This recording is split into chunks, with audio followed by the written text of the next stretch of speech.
Because I was born deformed, in my father's eyes, I wasn't even worth as much as a pig, so he sold me to a witch. That day, a woman who came to buy pigs stared at my filthy face and casually asked my father, "How much for this animal?" 6. 4.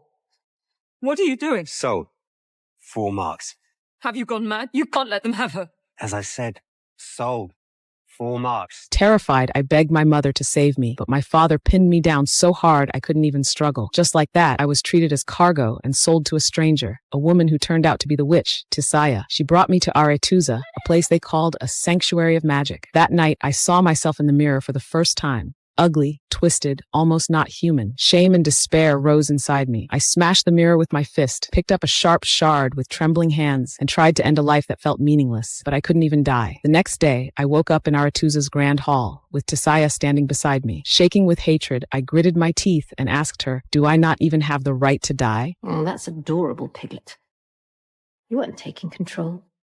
You were losing it. In the end, Tisaya said she wanted to teach me magic. Magic? To someone who didn't even think life was worth living, it sounded like a joke. But I was still taken to the training hall, where many girls like me, all bought, were gathered. Tisaya told us that chaos energy is everywhere, the most dangerous and powerful form of magic, and each one of us had accidentally triggered it before, which was why we were chosen and brought here. Once we mastered it, we would be sent to various kingdoms to assist kings and influence the fate of the entire continent. It sounded glorious, but the truth was, from the moment we stepped in, we had already lost our freedom. Tisaya said all magic depended on balance and control, so she began testing whether we were worthy of advancing. She ordered us to lift the stones on the ground without touching them, using only a spell. One girl succeeded. The moment the stone rose, I trembled with envy. But the next second, her left hand shriveled, drained of flesh and blood, leaving only a twisted bone. Her screams echoed through the hall. Tisaya only nodded and said, "This is balance." Then she demonstrated. She held a flower, spoke the incantation, and the stone floated. While the flower instantly withered, she told us magic is never free. The other girls quickly followed and succeeded one by one. As for me, I failed again and again. The more I tried, the more panicked I became. The more panicked, the more hopeless. In desperation, I shoved the flower into my mouth and chewed it, attempting the most primitive form of exchange. Tisaya stared at me in shock, as if seeing me for the first time. She walked up to me and said something meaningful. Sometimes a flower is just a flower,